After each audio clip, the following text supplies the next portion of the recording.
कल हमने बेटा एक चंद्रशेखर सीमा बताई थी जो द्रव्यमान का मात्रक होता है, तो दोबारा से इसको लिख देते हैं। एक चंद्रशेखर सीमा, ये द्रव्यमान का मात्रक है, चंद्रशेखर सीमा।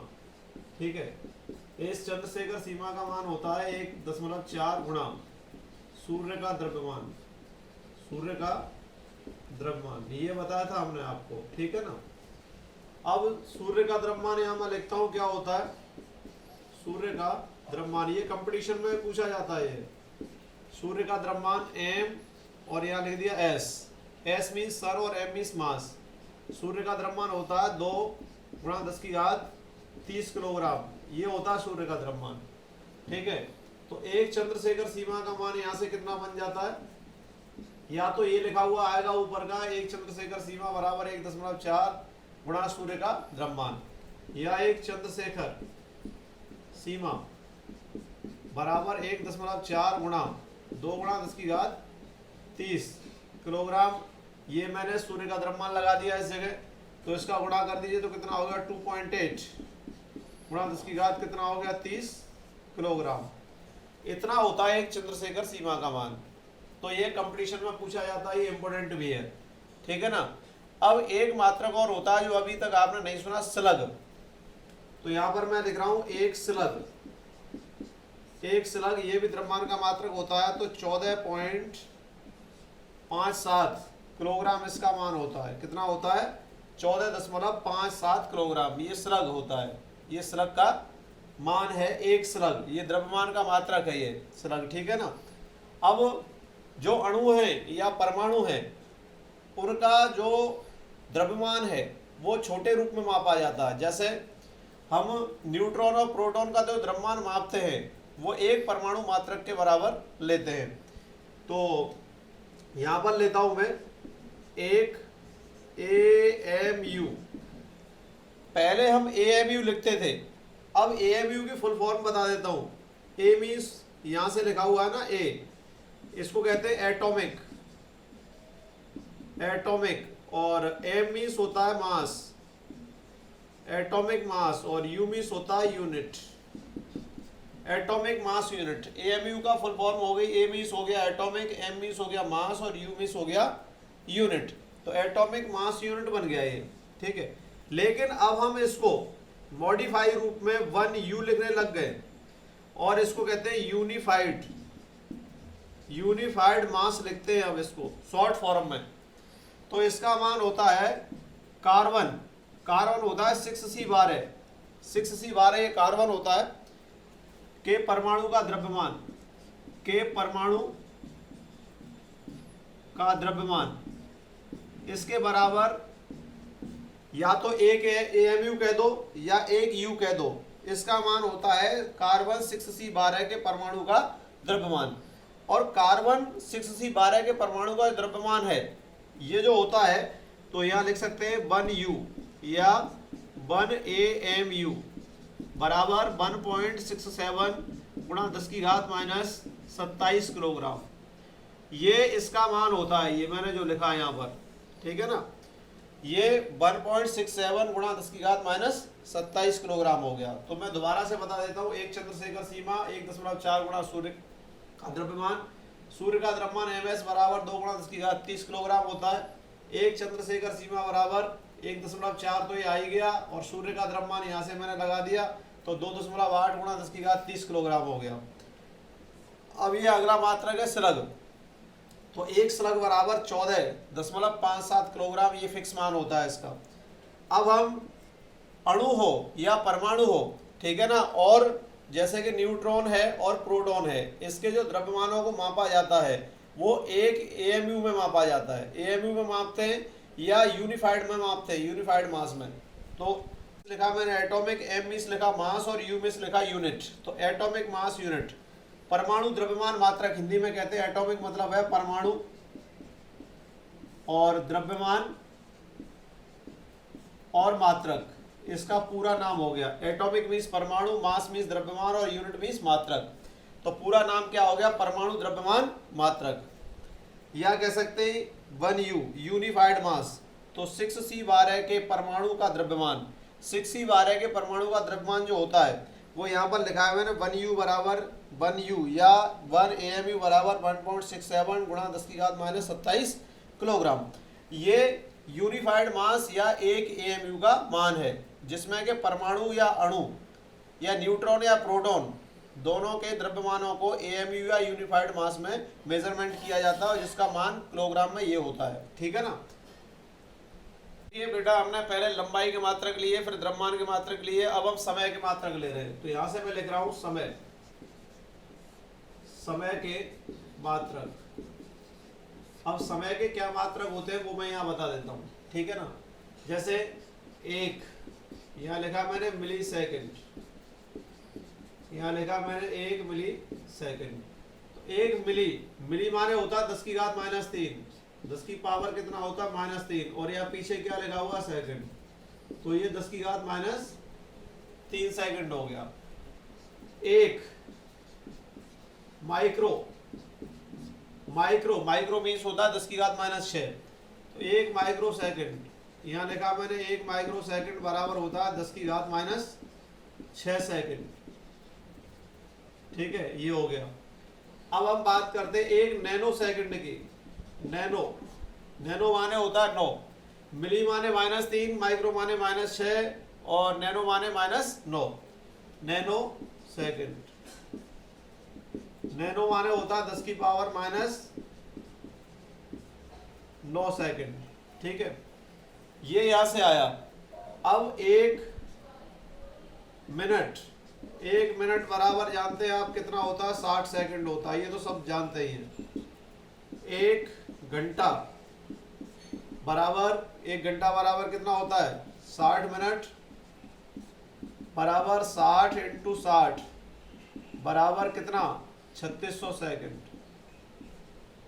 यहां से ये 3600 सेकंड हो जाता है। ठीक है, अब हम एक दिन की बात करें।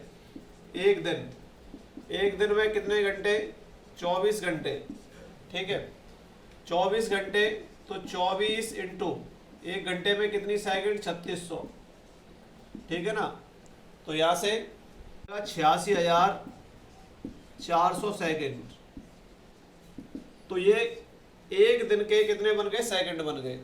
ठीक है ना, एक दिन के क्या बन गए, ये सेकंड। एक दिन में यहाँ पर इतने सेकंड होते हैं। एक वर्ष बराबर कितना हो गया, 365 दिन। ठीक है, तो 365 दिन और एक दिन में कितने सेकंड, ये हो रहे हैं गुणा 86,400 इतने सेकंड। ठीक है, इसको सॉल्व करके घात यहाँ पर घात के रूप में लिखेंगे। 3.156 × 10⁻7 सेकंड, इतना आएगा ये। ठीक है ना, इतना सेकंड बनेगा। तो मैं बता देता हूँ, 1 मिली सेकंड बराबर 10⁻³ सेकंड, 1 माइक्रो सेकंड बराबर 10⁻⁶ सेकंड, 1 नैनो सेकंड बराबर 10⁻�9 सेकंड, 1 मिनट बराबर 60 सेकंड, 1 घंटा बराबर 60 मिनट या 3600 सेकंड, एक दिन बराबर 24 घंटे और बराबर 24 × 3600 बराबर 86,400 सेकंड। एक दिन के सेकंड बन गए 86,400 सेकंड। एक वर्ष में 365 दिन होते हैं और एक दिन में कितने सेकंड होते हैं, 86,400 सेकंड। तो यहाँ लगा दिए, इन दोनों का गुणा करके और पावर सेट करके मैंने यहाँ पर वैल्यू लिख दी 3.156 गुणा 10⁻7 सेकंड। ठीक है, ये क्या हो गया, एक वर्ष का समय में मान हो गया सेकंड में। ठीक है ना। अब हम जो कंपटीशन में जो मात्रक पूछा जाता है उसको लिख रहा हूं मैं यहाँ पर है, और ये कंपटीशन में ज्यादातर पूछा जाता है। ये है एक सेक, यहाँ लिख रहा हूं एक सेक। ये इस जो सेक है इसका मान होता है 10 की पावर -8 सेकंड, ये पूछा जाता है। ठीक है ना, एक सेक बराबर कितना होता है, 10 की घात -8 सेकंड। कोई भी इलेक्ट्रॉन जब अपनी कक्षा में जितने समय तक रहता है, अपनी ऑर्बिट में रहता है, वो 10 की घात -8 सेकंड तक रहता है। इसके बाद वो अपनी दूसरी कक्षा में संक्रमण करना स्टार्ट कर देता है। या वो निम्न कक्षा से उच्च कक्षा में संक्रमण करेगा या उच्च कक्षा से वो निम्न कक्षा में संक्रमण करेगा, लेकिन अपनी जो कक्षा में वो सीमित समय तक रहेगा, वो 10 की घात -8 सेकंड तक ही वो सीमित रहेगा। तो एक सेक बराबर 10 की घात -8 सेकंड, यहाँ तक वो सीमित रहेगा। ठीक है, अब मैं लिख रहा हूं चंद्रमास। अब चंद्रमा ने क्या होता है, चंद्रमा, ठीक है। अब चंद्रमा क्या है, एक प्राकृतिक उपग्रह है। किसका उपग्रह है, पृथ्वी का एक प्राकृतिक उपग्रह है। अब वो किसके चारों तरफ चक्कर लगाएगा, पृथ्वी के चारों तरफ चक्कर लगाएगा। तो पृथ्वी के चारों तरफ चंद्रमा को एक अपनी कक्षा में एक पूर्ण चक्कर लगाने में लगा समय क्या कहलाता है, चंद्रमास कहलाता है। तो यहां लिखता हूं पृथ्वी, पृथ्वी के चारों ओर चंद्रमा को अपनी कक्षा में एक पूर्ण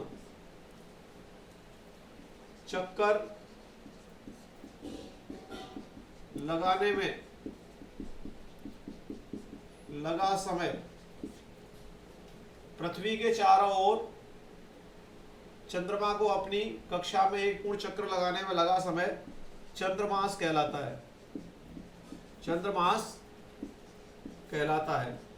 ये चंद्रमास भी समय का ही मात्रक है, चंद्रमास कहलाता है। एक चंद्रमास का मान यहां पर लिख रहा हूं मैं, एक चंद्रमास बराबर होता है 27.3 दिन। 27.3 दिन कहने का मतलब है कि चंद्रमा पृथ्वी के चारों ओर 27.3 दिन में एक पूरा चक्कर लगा लेता है।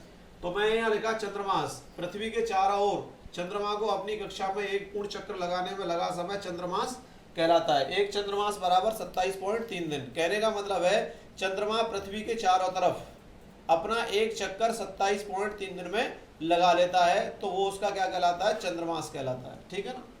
एक क्वेश्चन लिख रहा हूं यहां पर, 1 किलोवाट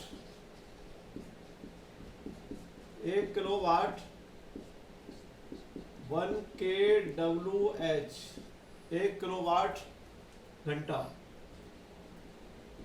1 किलोवाट घंटा का मान जूल में कितना होता है, कितना होता है। यह किस भौतिक राशि का मात्रक है, भौतिक राशि का मात्रक है। ठीक है ना। तो 1 किलोवाट घंटा 1 kWh का मान जूल में कितना होता है, यह किस भौतिक राशि का मात्रक है। अब देखिए, जो हमारे घरों में विद्युत मीटर होते हैं, तो विद्युत मीटर जो होते हैं वो पहले क्या था कि यूनिट आती थी उसमें लिखी हुई, ठीक है ना। पहले वो पहिया वाला होता था उसमें, तो इस तरीके से घूमता था। तो अब क्या है कि अब इलेक्ट्रॉनिक मीटर जो आ गए उस पर लिखा हुआ आता है kWh। तो kWh ये किलोवाट घंटा है, तो किलोवाट घंटा को हम जूल में व्यक्त कर रहे हैं। तो जूल जो होता है, तो जूल यहां से देखेंगे तो जूल ऊर्जा का मात्रक होता है। किसका मात्रक होता है, ऊर्जा का मात्रक होता है। तो यहां से हम बताते हैं, देखिए यहां से कैसे इसको हम बदलेंगे। यहां से सॉल्यूशन देखिए इसको, 1 किलोवाट आवर 1 kWh 1 किलोवाट घंटा, किलो वाट और आवर मीन्स घंटा, तो 1 किलोवाट घंटा। इसको बदलेंगे तो देखिए एक तो ऐसे ही रहने दीजिए। किलो का मतलब होता है 10 की घात 3 1000, ठीक है। किलो का मतलब कितना होता है 10 की घात 3 1000। और यहाँ पर लिख देंगे वाट, तो ऐसे ही रहने दीजिए इसको, ठीक है। अब इसमें एक घंटे 1h, एक घंटे में कितनी सेकंड होती है, 3600 सेकंड होती है। तो यहाँ से क्या लिख दें, यहाँ से 3600 सेकंड लिख दो यहाँ पर, ठीक है। तो देखो एक को तो मैंने 1 रहने दिया, किलो का मतलब 1000 लिख दिया, वाट को मैंने वाट रहने दिया, वाट चेंज नहीं किया मैंने। और 1 आवर लिखा तो कितना हो गया 3600 सेकंड, यहाँ पर 3600 सेकंड लिख दिया। अब देखिए गुणा करूंगा मैं, तो यहाँ से पावर लूंगा मैं, देखिए तो देखिए यहाँ से हो गया 1 का गुणा कर दिया मैंने 3600 से, तो कितना हो गया 3600 गुणा 10 की पावर कितना हो गया 3, और यहाँ हो गया वाट और इंटू सेकंड, ठीक है। वाट इंटू सेकंड ये हो गया।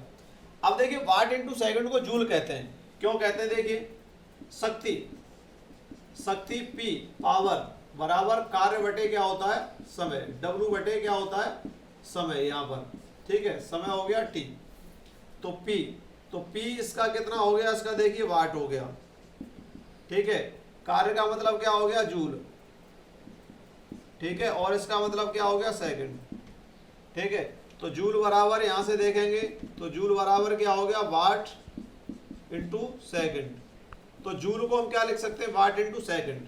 अब इसको सॉल्व करना है हमें, तो इसको सॉल्व करना है तो देखिए कितना हो जाएगा, 1 2 3, 3 के बाद दशमलव लगा दो। तो यहाँ पर मैं लिख देता हूँ 1 KWH, यहाँ स्पष्ट लिख देता हूँ। तो 1 2 3 के बाद दशमलव लगा दो तो 3.6, और इसकी पावर जो बनेगी वो 10 की घात 3 और बन जाएगी। इसका ये मान आया इतना वाला, यहाँ से यहाँ तक पावर में, और 10 की घात 3 और है पीछे से, ठीक है। और देखिए वाट इंटू सेकेंड को क्या लिखा गया, जूल लिखा गया ये वाला, तो यहाँ पर मैंने जूल लिख दिया, ठीक है। तो ये मान बन गया 3.6 गुणा 10 की पावर कितना हो गया, 6 जूल। और ये किसका मात्रक है, ऊर्जा का। किसका, ये ऊर्जा का, क्योंकि मैंने यहाँ पर पूछा गया है 1 किलोवाट घंटा का मान जूल में कितना होता है। तो जूल में कितना हो जाएगा, 3.6 गुणा 10 की पावर 6 जूल। और ये पूछा है यह किस भौतिक राशि का मात्रक है, तो ऊर्जा का मात्रक होता है, क्योंकि जूल ऊर्जा का मात्रक है, ठीक है ना। ऊष्मा या ऊर्जा का मात्रक जूल होता है। तो ये ऊर्जा का हो गया, और 3.6 गुणा 10 की घात 6 जूल यहाँ पर इसका मान हो गया, ठीक है ना। तो 1 किलोवाट घंटे का मान ये हो गया। आपको एक क्वेश्चन लिखता हूं मैं, ग्रहों एवं नक्षत्रों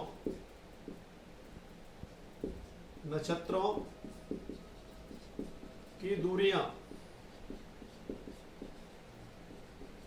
किस मात्रक में मापी जाती हैं, ठीक है ना। ग्रहों एवं नक्षत्रों की दूरियां किस मात्रक में मापी जाती हैं। अब मात्रक जो होता है वो लाइट ईयर होता है, प्रकाश वर्ष। तो इसका आंसर यहां पर लिख देता हूं मैं, प्रकाश वर्ष में। किस में मापी जाती है, प्रकाश वर्ष। प्रकाश वर्ष में, प्रकाश वर्ष, क्योंकि प्रकाश वर्ष दूरी का मात्रक होता है। दूरी का मात्रक होता है। प्रकाश वर्ष किसका मात्रक होता है, दूरी का। तो ग्रह एवं नक्षत्रों की दूरियां किसमें मापी जाती है, प्रकाश वर्ष में। और प्रकाश वर्ष किसका होता है, दूरी का मात्रक होता है। एक प्रकाश वर्ष का मान लिख देते हैं, चलिए। एक प्रकाश वर्ष बराबर 9.46 गुणा 10 की घात 15 मीटर, ठीक है, या 9.46 गुणा 10 की घात 12 किलोमीटर, ये इसका मान होता है। तो ग्रहों एवं नक्षत्रों की दूरियां किस मात्रक में मापी जाती हैं, प्रकाश वर्ष में। वैसे पारसेक सबसे बड़ा मात्रक होता है, लेकिन इसमें प्रकाश वर्ष में ही दूरियों को मापा जाता है। निर्वात में प्रकाश द्वारा एक वर्ष में तय की गई दूरी प्रकाश वर्ष कहलाती है, ठीक है। प्रकाश वर्ष दूरी का मात्रक होता है। कहीं पूछ लेता है कि प्रकाश वर्ष किस का मात्रक है, तो दूरी का मात्रक है, ध्यान रखना है आपको, ठीक है ना। तो प्रकाश वर्ष, एक प्रकाश वर्ष बराबर 9.46 गुणा 10 की घात 15 मीटर। अब यहाँ से किलोमीटर में बदल दिया हमने, तो 9.46 और 10 की घात 3 से भाग लगा दिया, तो 9.46 गुणा 10 की घात 12 किलोमीटर, ये इसका आंसर हो गया, ठीक है ना। अब मैं आगे आपको दूरियां जो लंबन विधि है और दूरियां हैं वो मैं आपको आगे कराऊंगा। फिर त्रुटियां आ जाएंगी, फिर विमा आ जाएंगी, फिर विमा के अनुप्रयोग आ जाएंगे, ठीक है ना। फिर न्यूमेरिकल्स चलेंगे इस चैप्टर में। तो इतना बड़ा ये चैप्टर है, चैप्टर नंबर 2 है, ठीक है ना। और एनसीईआरटी बिलोंग करता है। एनसीईआरटी की बुक ही आप परचेज करें। और ये जो मैं लिखाता जा रहा हूँ जो बार बार, वो आप उस चीज़ को आप अपनी फेयर कॉपी पर लिखें, ठीक है ना। ऐसा नहीं कि साहब आपने रफ में लिख लिया और याद कर लिया, ऐसा कुछ नहीं होगा। फेयर कॉपी बनेगी और फेयर कॉपी पर ही पूरा लिखा जाएगा, सिस्टमेटिक ढंग से। पूरा मैं सिस्टम से ले रहा हूँ, एक एक पूरी चीज़ को क्लियर करता जा रहा हूँ जैसे जैसे आ रही है एनसीईआरटी में, ठीक है ना। Thank you.